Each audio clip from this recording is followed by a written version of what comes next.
Baik, langsung saja, mungkin ini sedikit sensitif Pak. Daeng Tabe.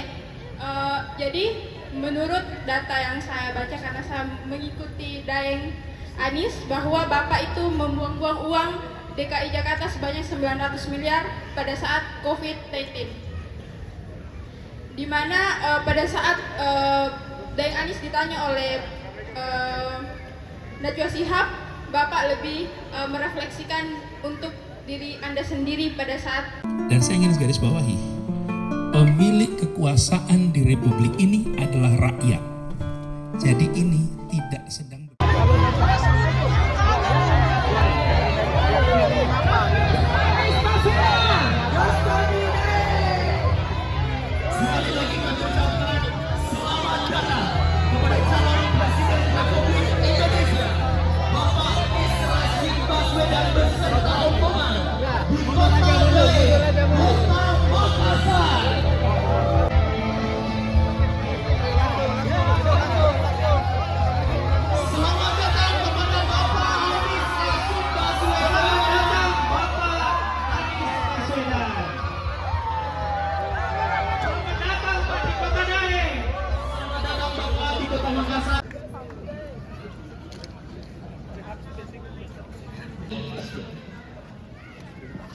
berada pada posisi.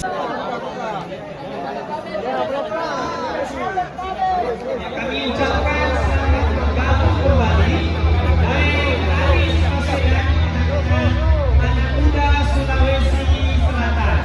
Capres Anies Baswedan. Capres Anies Baswedan. Capres Anies Baswedan. Capres Anies Baswedan.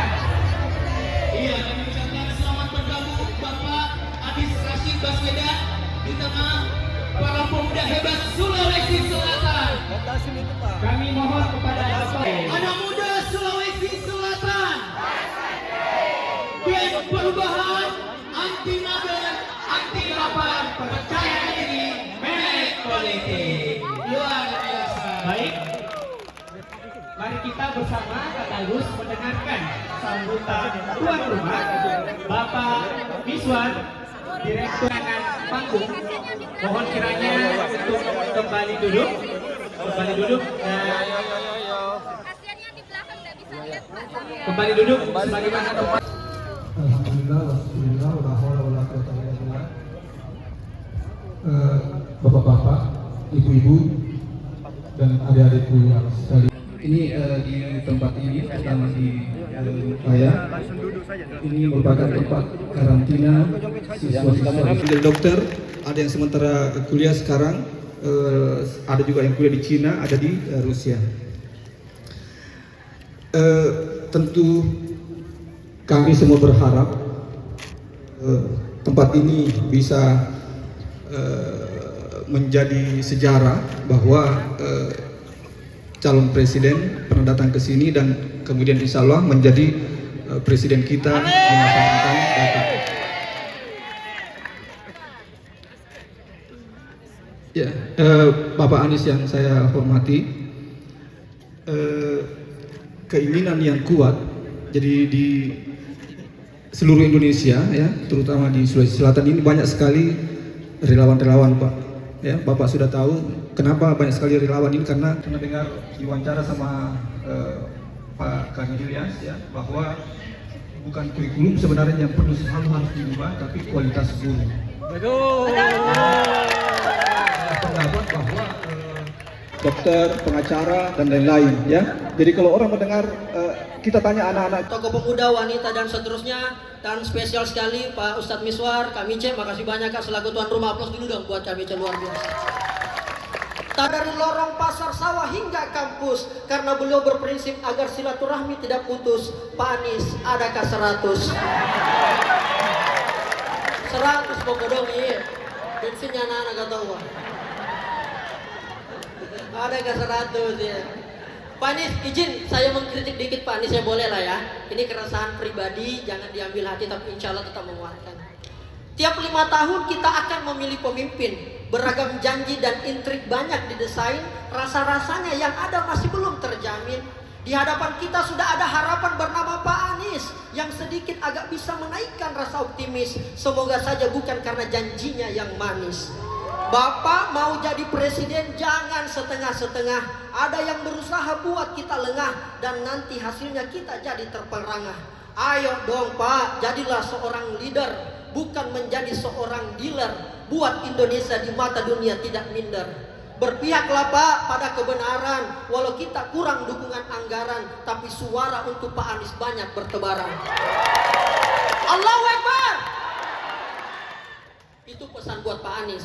Sekarang izinkan di bagian terakhir saya ingin memberikan pesan kepada kita semua yang hadir pada kesempatan ini, kepada Rijal, kepada Pak Anies, kepada Ibu dan semuanya. Dan izinkan saya, mungkin ini agak emosional tetapi harus saya sampaikan kepada RI 1 kita.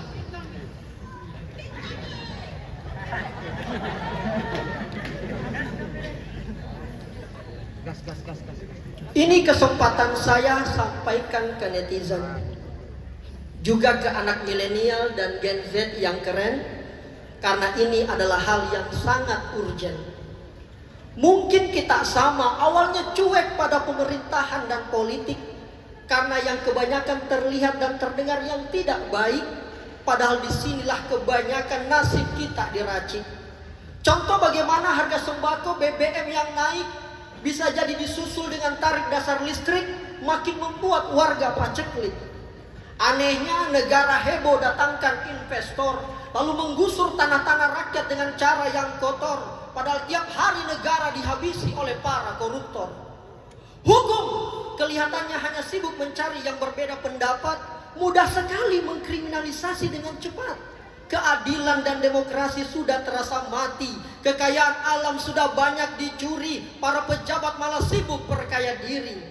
Lalu kita masih mau diam, padahal kita bisa bersuara di Instagram. Mahasiswa sudah turun ke jalan karena kejahatan tidak bisa dibiarkan. Kita masih tidak ngapa-ngapain sambil duduk, padahal kita bisa gaungkan di Facebook.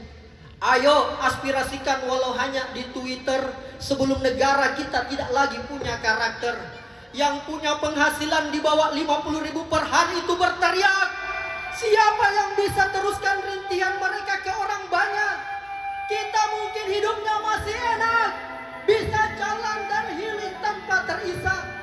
Kalau kita rasa janji pejabat tidak lagi cocok, kita bisa kok bersuara di TikTok. Ini bukan soal membenci dan caci maki. Ini soal cinta yang tulus ke Ibu Pertiwi.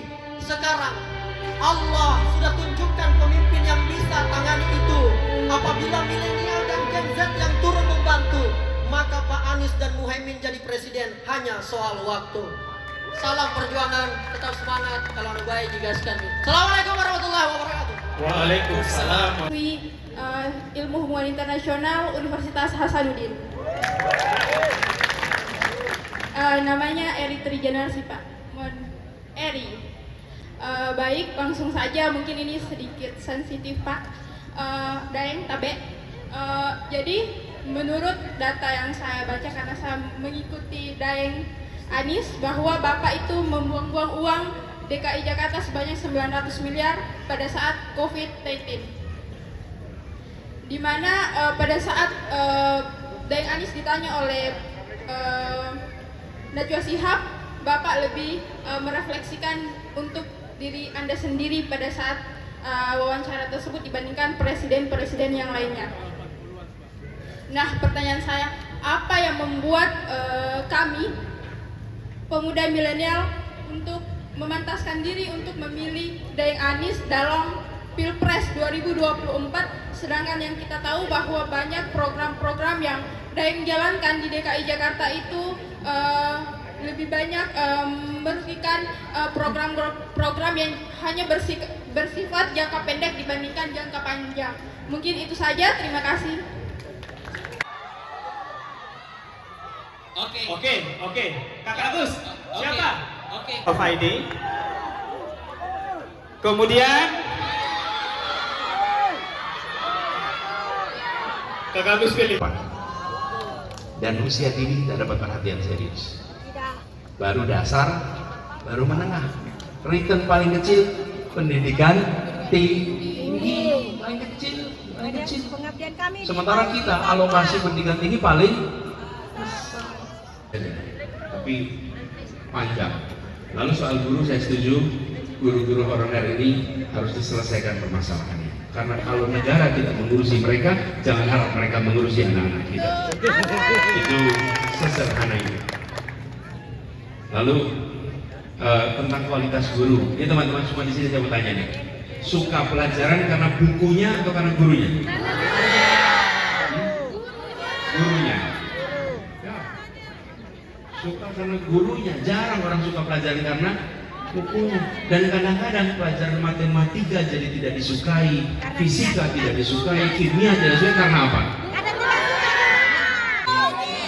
Nih, jadi kita harus membuat guru-guru kita menjadi, maka belajarnya menjadi sekolah yang senang hati, berada di sekolah senang hati. Ini sekolah bermasalah. Ya? Nggak usah pakai rumit-rumit, lihat itu aja tuh. Kalau itu terjadi, maka ini sekolah bagus.